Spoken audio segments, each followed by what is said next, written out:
திமுகவுக்கு 70 வருஷம் 60 வருஷம் பணியாற்றியவர்களுக்கு அங்க தலைமை பொறுப்பில் இடம் கிடையாது அப்படிங்கிறது நிரூபிக்கப்பட்டிருக்கு. அதை டிக்ளேர் பண்றதுக்காக தான் இன்னைக்கு உதயநிதி ஸ்டாலின் துணை முதல்வர்ங்கிறது. கண்டென்ட்ல மாற்றம் இல்லைன்னா லேபிள்ல என்ன பிரயோஜனம் இருக்கு? நீங்க அவர் விளையாட்டுத்துறை அமைச்சர்னு சொன்னாலும் துணை முதல்வர்னு சொன்னாலும் சனாதன ஹிந்து தர்மத்தை டெங்கு மலேரியா கொசு போல் அழிப்பேன்னு சொன்ன ஹிந்து விரோதி உதயநிதி ஸ்டாலின் அடுத்து பொறுப்புக்கு வர்றார் அப்படிங்கிறது தானே. அதுல என்ன மாற்றம் இருக்கு? திமுக தொண்டர்களுக்கு செய்தி, உங்களுக்கெல்லாம் வேலை இல்லை, வெளியில நில்லு, எம் மகன்தான் அப்படின்னு முதல்வர் சொல்லி இருக்கிறது ஒண்ணு. இந்த பில்டப் கொடுக்கறதுன்னு சொல்லுவாங்க, அது மாதிரி ரொம்ப நாளா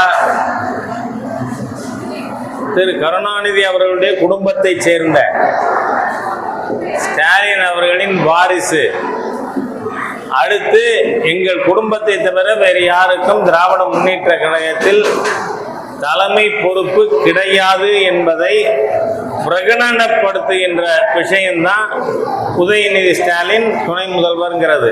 இதுல இருந்து என்ன தெரியுது?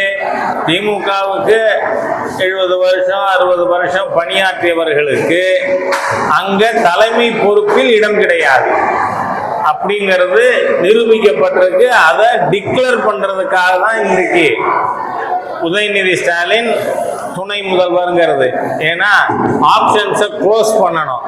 இனி திமுகல கருணாநிதி குடும்பத்துக்கு வெளியில தலைமைக்கு யாருக்கும் வாய்ப்பு இல்லை அப்படிங்கிறத சொல்றதுக்கான அறிவிப்பு தான் இன்னைக்கு உதயநிதி ஸ்டாலின் துணை முதல்வர்னு அறிவிச்சிருக்கிறது.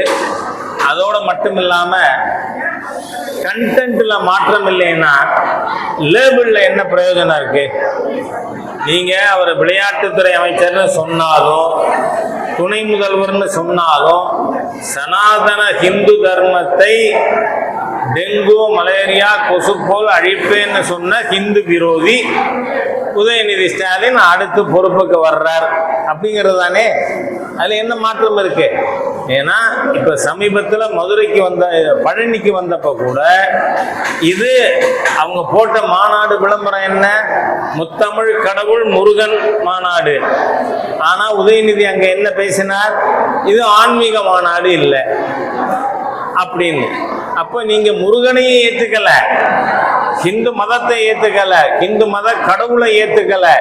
ஆகவே ஒரு ஹிந்து விரோதி அடுத்த தலைமை இவர் தான் அப்படின்னு இருக்கிறதுல என்ன முக்கியத்துவம் இருக்கு? அதனால நமக்கு திருப்பியும் தெரியுது ரெண்டு விஷயம். திமுக தொண்டர்களுக்கு செய்தி, உங்களுக்கெல்லாம் வேலை இல்லை, வெளியில நில்லு, எம் மகன்தான் அப்படின்னு முதல்வர் சொல்லி இருக்கிறது ஒண்ணு.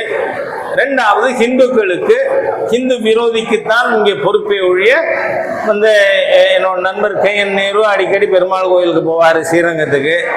வந்து அவருக்கு முக்கியத்துவம் இருக்கா? இல்லையே. ஏன்னா அவர் ஆன்மீகவாதி, அவர் தான் பொட்டு வைக்க சொல்றாரு, அதை ஸ்டாலின் அழிக்கிறார் இல்லையா? ஸ்ரீரங்கத்தில் நடந்தது. அது ஹிந்து விரோதிகளுக்கு தான் திமுக தலைமை அப்படிங்கிறத பிரகடனப்படுத்தியிருக்காங்க. அவ்வளவுதான்.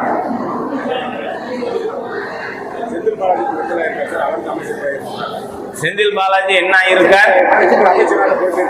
இல்ல, செந்தில் பாலாஜி என்ன ஆயிருக்கார்? கண்டிஷனல் பெயில்ல வெளில வந்திருக்கார். வழக்கு நடக்கும்ல, வழக்கின் இறுதியில், ஏன்னா அவரே ஒப்பு கொண்டு இருக்கார், கன்ஃபெஷன் ஸ்டேட்மெண்ட், நான் வேலைக்கு பணம், கேஷ் ஃபார் ஜாப் வாங்கினேன்னு சொல்லியிருக்கார். ஆகவே நான் பணம் பெற்றுக்கொண்டு வேலை கொடுத்தேன் என்று ஒப்புதல் வாக்கு மூலம் அளித்திருக்கின்ற ஒருவர் நீதிமன்றத்தால் தண்டிக்கப்படுவாரா இல்லையா? நிச்சயமா தண்டிக்கப்படுவார். அதனால இப்ப இருக்கிற இடைக்காலத்துல கொஞ்ச நாளைக்கு ஜெயில் காத்து வேணா வெளி காத்து சுவாசிச்சு கட்டம்னு விட்டுருக்காங்க. அதுல செலிப்ரேட் பண்றதுக்கு என்ன இருக்கு? கொண்டாட என்ன இருக்கு? இப்போ அவர் விசாரணையில இருக்கார், விசாரணை கைதியா உள்ள எல்லாம் வெளில இருக்கார். அவ்வளவுதான். அவருக்கு மந்திரி பதவி கொடுத்தா என்ன ஆகும்? குளித்தலையில் தேர்தலுக்கு முன்பாக ஸ்டாலின் அவர்களே சொன்னது, மிகப்பெரிய ஊழல்வாதி, அது மட்டுமில்ல, திமுக ஆட்சிக்கு வரும் அப்பொழுது உதயநிதி செந்தில் பாலாஜி சிறையில் இருப்பார்னு பெரியவங்கள்லாம் சொல்லுவாங்க.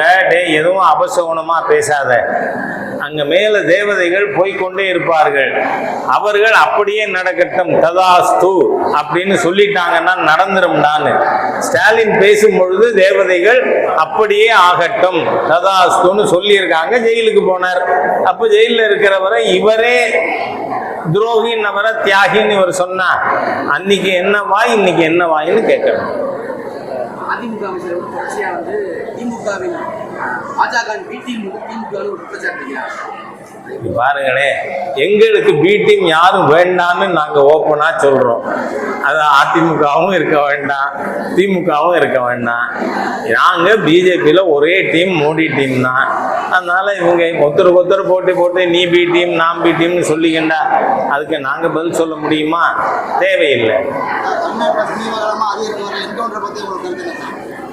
அதாவது சமீப காலமா என்கவுண்டர் மட்டும் அதிகரிக்கல, கஸ்டோடியல் டெத்தும் கூடுது.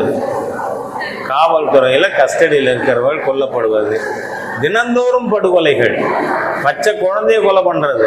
இந்த திராவிடியன் ஸ்டாக் அரசியல் முக்கியத்துவம் பெற பெற மக்களிடம் ஒழுக்கம் நெறிமுறைகள் கெட்டு போய்விட்டதுங்கிறதுக்கு இன்னைக்கு தமிழ்நாடு பெரிய உதாரணம்.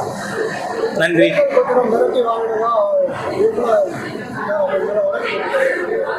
சார், இதெல்லாம் பாசிங் கிளவுட், இறுதியாக என்ன வருதுன்னு பார்ப்போம். நன்றி.